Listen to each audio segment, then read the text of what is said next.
winter in Maine in 2017, and I'm at my favorite restaurant, sitting across the table from the love of my life. We've got a babysitter at home with my 5-year-old daughter, and my husband is looking at me like I'm a lunatic. A lunatic he loves, but I can see that he's really, really frustrated. I can see his eyes searching through my gaze, trying to find me and connect with me. Going out to dinner with my husband is one of my favorite things to do. We love trying new restaurants together. We love watching travel food shows. We plan almost all of our vacations around food and what restaurants we're going to go to. Jesse and I have been together since high school. We've gotten our first crappy apartment together. We've gone to college together. We've planned our careers together and have a kid together. He knows me really, really well. And he knows right now in this moment that I'm not myself. And he's not letting me get away with it. I was frustrated too. I realized that I was doing the things that I love, the things that I look forward to when I'm not doing them. Here I was just going through the motions as if this special date night with my husband was just another thing that I was going to cross off my to-do list. I had checked myself out of the present, and I was swimming in this state of nothingness. My family noticed. It wasn't a secret I could hide. That was my wake-up call. I made a commitment that I was going to fix this. I struggled to answer why I was feeling stuck. I had so much to be thankful for. I just couldn't engage with the present. 2016 was the year that I celebrated my 10th anniversary of starting my digital agency, iBeck Creative, a company that I started when I was just 22. Over the years, I successfully managed to grow iBeck to a team of 14 designers, developers, and digital marketers. Do you mind advancing the slide if you can?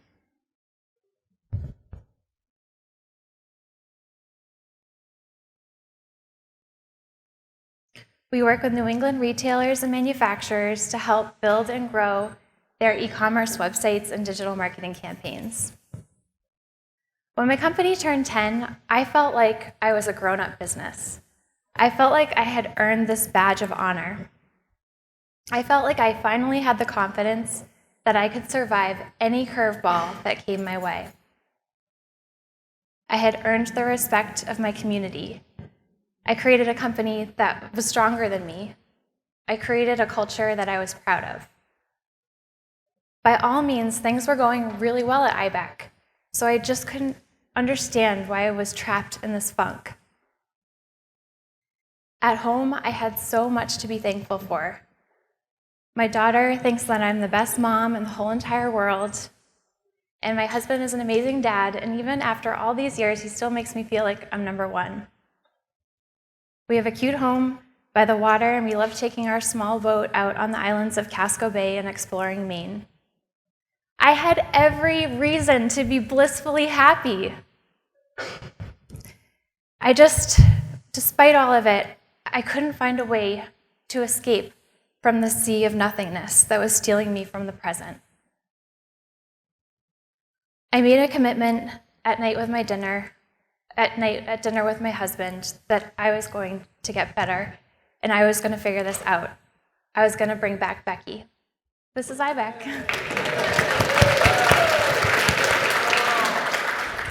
Thank you, Carl. I am here today with you because I got out of that blackness and I had an affair with my creativity. I've rediscovered that fire in my gut, and I'm in love with my creativity. I'm more focused, more open-minded, more optimistic, and more fun. I've escaped that feeling of stuckness by changing the routines and the dialogue in my head that were no longer serving me. I've even changed my perceptions about time. Everyone in this room has that fire. I know that because we are entrepreneurs. We've dreamed up something from nothing and made it a reality. The thing is, sometimes that blazing flame, that feeling of, yes, everything is going so right in my life right now, it takes work to chase it, to keep up with it, and get it blazing over and over and over again. I was willing to do anything to get that fire back. I committed to meeting with a therapist once a week for a few months. I would come with my notebook, prepared, ready to take notes, and see what I needed to do to fix myself. Unfortunately, I learned quickly that therapy does not involve homework or checklists. What I did learn from therapy was to listen harder to the stories that I was telling myself in my head. A critical story that I started telling myself about 5 years ago and would bring up in conversation from time to time was, if I were to go back to school, I would study interior design or fashion design. What I didn't realize was how harmful this statement was to my overall happiness. The way that I said it, it was more like I was admitting a mistake that I made in high school when I was deciding what college to go to. The truth was, I miss designing and I miss creating something with my hands. To ease back into art again, I started a monthly craft night with a few of my creative friends. Creative being a loose term where wine and adult coloring books still are a popular activity. Starting craft night and getting back to creating art made me reflect on what I'm really drawn to. I love the ocean. I love the smell of salt air. When I go for a walk on the beach, I am immediately relaxed and happier. I love swimming, collecting seashells, lying in the sun, everything about it. When someone tells me, I'm not really a beach person, my heart almost skips a beat. My craft night projects were inspired by what I loved most and evolved over time. From gold leafing seashells to making sculptures out of my beach treasures. And for the first time, I had fun making things. I also love fashion. One of my favorite places to go window shopping is a local handbag manufacturer's retail store in Portland. They sell these beautiful handmade leather bags. When I walk into their store, I immediately have a boost of happy looking at all the rows and rows of gorgeous handbags.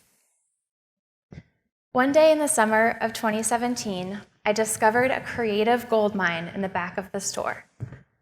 A giant bin of discarded leather scraps sold in bulk. I stocked up and brought my scraps to the next craft night. My first project was a blue leather wallet that I sewed myself with a silver beach-inspired wave-shaped band around it. I was proud. It took me 2 nights to finish my wallet, and then I wore it all the time. I was so proud to say that I made it. I made something out of my hands with materials that brought me joy. Then a year and a half ago on my birthday, my sister came into my house with a long brown tube wrapped in a bow. Who other than my sister to surprise me with a giant cowhide and know how thrilled I'd be? The next weekend, I spent hours swearing at the sewing machine and breaking needles trying not to ruin the leather. I had spent the last week designing sketches on a blank sheet of paper, and it felt so good to sketch again and work with a pencil and really think about something that I could make successfully with my home ec circa 1997 sewing skills. Eventually, I prevailed, and I produced a bag that looked pretty similar to my initial vision. To finish it off, I thought it would be fun to use some dock line to give it a touch of nautical chicness. I went to a nearby marine store and was overjoyed to find another giant bin, this time filled with remnant dock line. I picked out some teal rope along with some industrial brass plumbing fixtures for the handles. I started wearing my bag proudly every day. Everything about it was everything that I liked. It was big enough to hold my laptop, the leather felt heavenly to touch and smell, and the boat rope reminded me of how much I loved the ocean. Then something amazing happened. Everywhere I went with this bag, I would get compliments. It was like nothing I'd ever worn before, and I was so proud to say that I made it. I made my sister a bag next, and she reported the same experience. Even the guys at Home Depot would stop her to ask her about her bag. There was just something magical about this bag. Maybe it was the rope handle or the unsuspecting combination of plumbing fixtures and leather. Whatever it was, people were drawn to it. After weeks of wearing the bag, the clouds cleared from my mind, and I started to realize what was staring right in front of me. I was listening to what was happening around me. I realized that I had become a fashion designer. I didn't need to go back to school and rewind my life. That path that I thought that was permanently closed off was right there in front of me, ready to take the next step. My husband laughs because I can't just have a hobby, I have to turn it into a business. Less than a year ago, in March of 2018, I started a fashion company named Wildwood Oyster Co. It's fashion inspired by salt air. I want everyone who wears Wildwood Oyster Co. to feel like they're spending a day on the water. Warm sun, happy seagulls, thick New England salt air. I love that people light up when they see the necklaces and bags that I make. I love that I've found a way to connect with people that also love fashion and salt water. This experience of starting my side hustle has gotten me out of my funk, made me a better leader at IBEC, a smarter businesswoman, and changed my perception of time that it is possible to do it all. I encourage each and every one of you to have an affair with your creativity.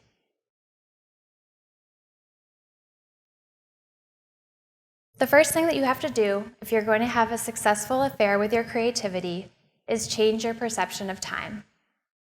If your immediate thought is that you don't have time to possibly do anything more, I can completely empathize. I didn't think I had time either. You have to treat your creativity like every minute is sacred, and you will do anything to capture one moment with that creative spark. You can do so much in 15 minutes. Most of us don't have that dreamy chunk of time where we can dive in and pursue our creativity. What we do have is minutes. We can optimize and trade those minutes.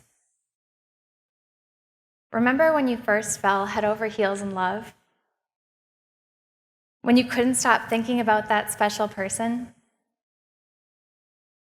When you found every moment to squeeze in time together and plan adventures together?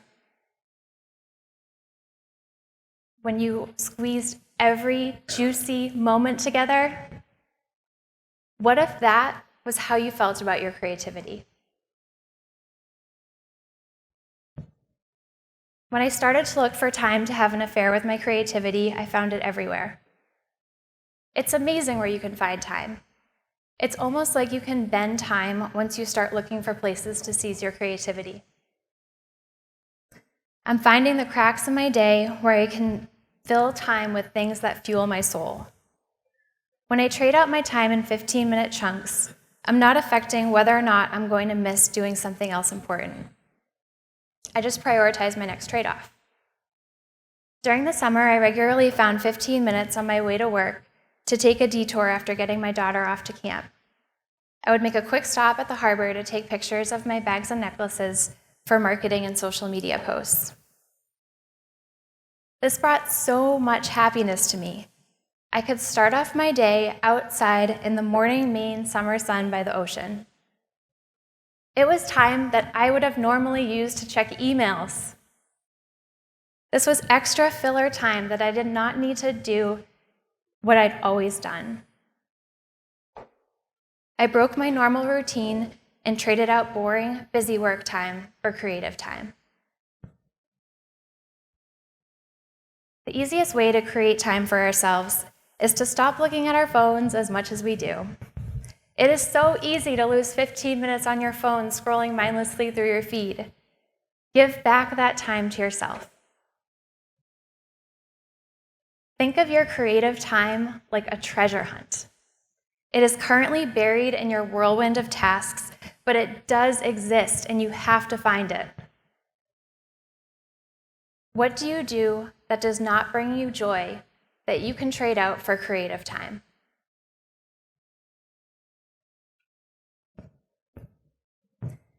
Another giant myth that I internalized over the years was that in order to be considered successful, you need to sell your company. When I started IBEC 12 years ago, I didn't know what I didn't know. I didn't have any preconceived notions of how I was supposed to grow a company or be a boss, which made everything a delightful, creative puzzle to solve. At the same time, I knew there were a lot of business basics of starting and growing a company that I was missing. I remember at my first day of work at IBEC in a business incubator, I opened up the business plan that I had just finished my senior year, and I went right to the marketing section and reread what I wrote. That's how naive I was at business. To compensate, I read a lot of business books. One of the first books that was recommended to me was Michael Gerber's The E-Myth. I was an art major, and of course, art majors need all the help they can get to figure out how to earn money, right? One of the points Gerber made that stuck with me for years and years was that in order to build a real business and be successful, you need to sell your company. Otherwise, you've just created a job for yourself. From then on, exit strategy plagued my mind more than it should have. I remember being about 24 years old, sitting next to an insurance person at a local networking event, and they told me that they just sold their agency to another firm. You would think that I was Guy Raz on NPR's How I Built This, interviewing Andy Dunn on his experience of selling bonobos to Walmart with all of the enthusiastic, probing questions I had for him. Did you always know you were going to sell your company? How long did it take to sell?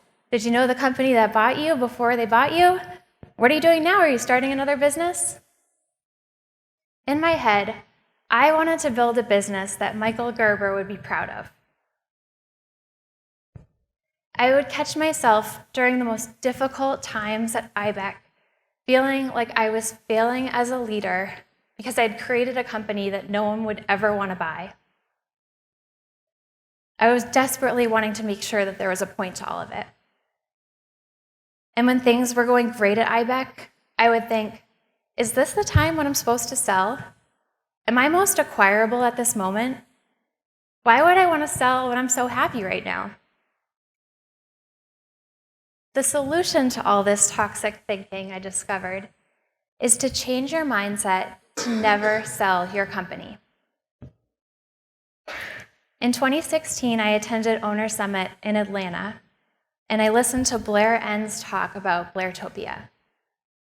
It totally shook my approach to exit strategy. He challenged everyone in the audience with the question, what would you change in your business if you could never, ever sell your company? What an amazing question!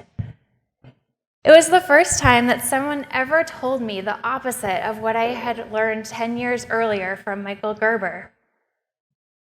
I felt so refreshed, so free and in control. I don't want to sell my company. I made a promise to myself that I would appreciate what I have right now, change what annoyed me about my company, abandon any peer pressure to sell, and commit to a new definition of success. We don't need to sell our companies to be happy or labeled as successful by others. What if instead we love and nurture our companies, grow our companies, change our job descriptions so that we only do what we love? My idea of success suddenly shifted to include those that were blissfully happy in companies that they built years and years ago.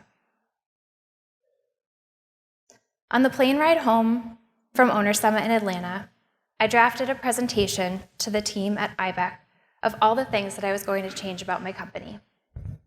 No more hourly invoices, only recurring revenue, a purposeful focus on the needs of our ideal customer, building deeper and more rewarding relationships with our clients, and getting rid of those frustrating change orders.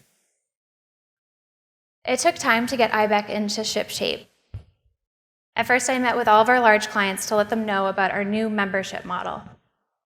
Most of them got on board and welcomed the change. On the other hand, some of them didn't trust the new model and preferred to continue to be billed hourly, which was fine, I decided. I just made sure to let them know that they wouldn't get a dedicated team and they wouldn't have priority scheduling. After that, I shifted our marketing focus to only target retail and manufacturing companies. I changed all of our proposals moving forward so that we only brought on clients on this new membership model. Today, I've transformed about 80% of our business to this model, which I lovingly call IBECtopia. Changing IBEC has been transformational, not only to my happiness, but also my team's happiness. We have a clear focus on our clients.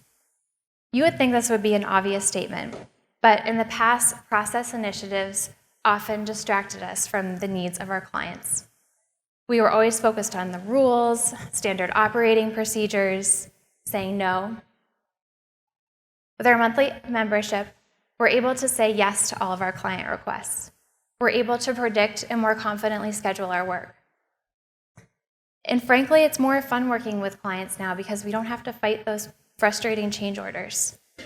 We actually feel like we're on the same team working towards the same goal. This past fall, I had an aha moment that I was in the mindset of a manager and not a CEO. I realized that I was in my comfort zone of being a manager and not making enough strategic decisions to grow IBEC as a CEO. I started tracking my time at the end of last year, and I realized that I spent 2 hours every week at the post office and at the bank. That is so much time that would be way better spent meeting with clients, talking with new people, helping my team. I hired a part-time office manager at the end of last year, and it has been a huge relief knowing that something so critical as depositing checks is no longer my responsibility. My mind is freer now because I no longer have to keep track of the things in the office that no one else thinks about. You have to let go of things in order to be able to do more. My clutter-free inbox that I was once so proud of just a year ago is now something that I'm constantly behind on. It's a sign to me that I still haven't delegated enough. I realized in this past year that if I'm not delegating, not only am I not growing as a person, but I'm also prohibiting growth at both of my companies. In the past 6 months, I've made a huge push to change my job description at IBEC. It's important to me that I hold myself accountable, so I upgraded my title from president to CEO. To me, going from president to CEO, I shifted my mindset from being a general manager to the CEO of IBEC, the person that takes risks, leans into opportunity, and leads with a smile and a blazing torch. I know it sounds like a silly title change, but to me it means something. My goals for 2019 are to delegate 50% of my current job at IBEC so that I can continue to grow into my role as CEO. I'm also creating a manufacturing flow for Wildwood Oyster Co. so that I don't have to do any of the production. This is how CEOs think, right? The truth is, we are all busy. That word busy drives me crazy. I try so hard not to use it. As soon as you say that you're busy, you've put up the gates around all of your opportunities. There's always room to do more. Busyness is a blessing. When you're busy, your priorities crystallize. You can't possibly do everything, so you have to figure out what has to go and what tasks can be combined to save time. When you're busy, you have extreme focus and can see the finish line of every time interval. Not being busy is the worst. Time does not seem precious. I stopped telling myself the story that I worked hard today, so I deserve to watch Netflix and relax. That relaxing time that I thought I deserved was not making me a happier person. It was giving me an excuse to be lazy and ignore solving my problem.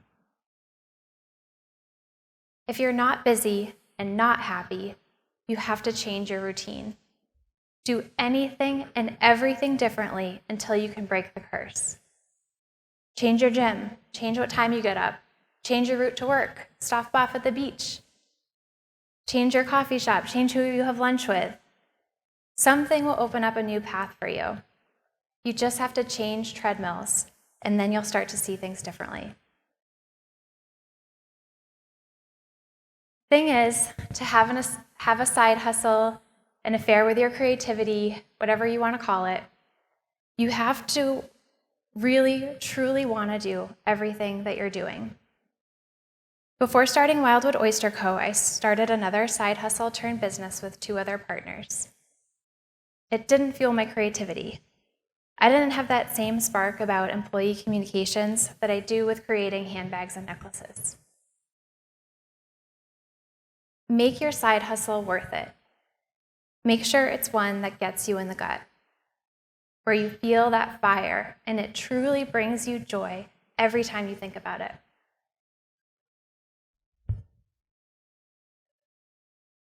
Many of you may know the book Zen and the Art of Motorcycle Maintenance is not actually about motorcycle maintenance.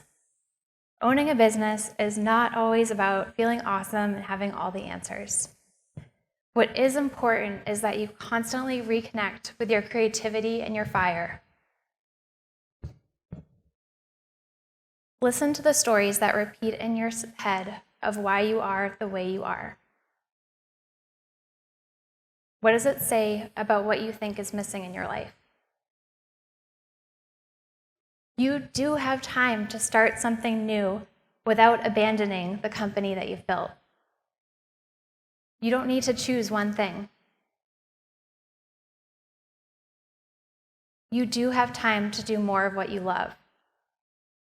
What is it that you really want? I look around this room and I see a lot of people like me. People whose companies are as old as Facebook.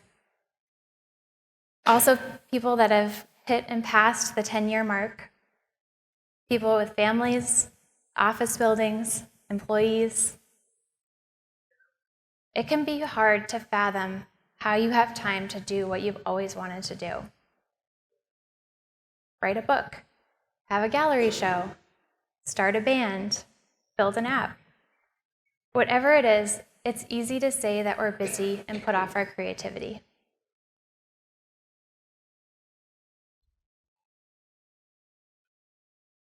Right now, I want everyone in the room to ask yourself, what do you feel like you're too busy to do?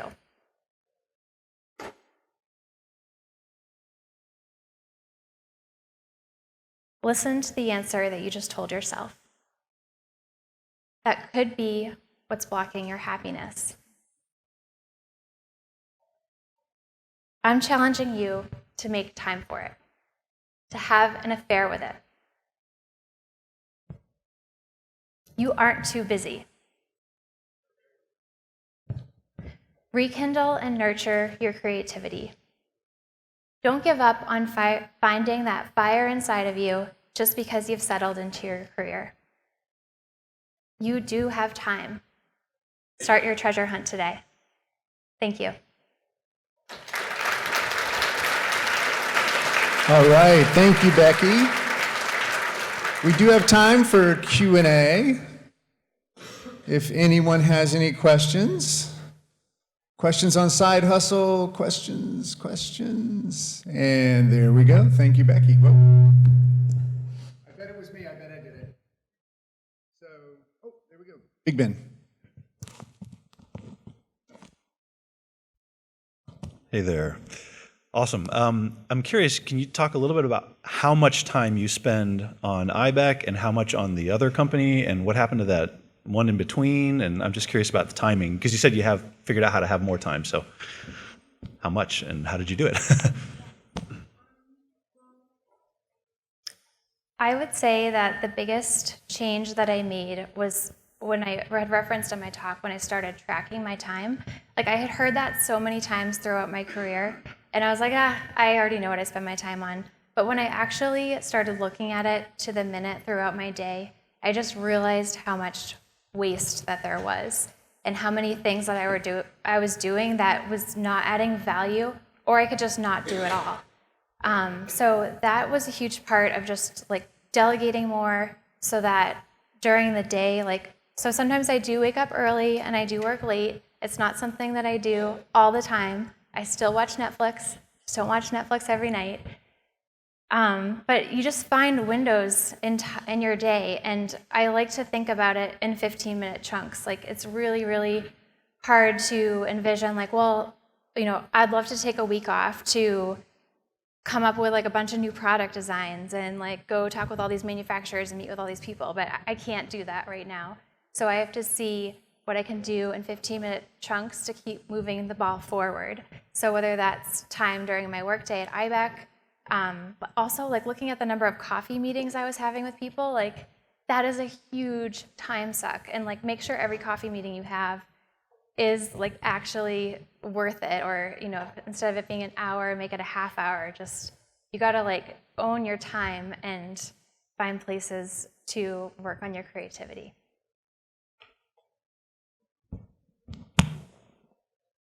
Any other questions? Any other questions? No? All right. I think they're scared of you throwing that thing, Ben. I think it's what it is. Well, thanks everyone, and thank you so much to the Bureau. It's so wonderful to be around a warm group of people.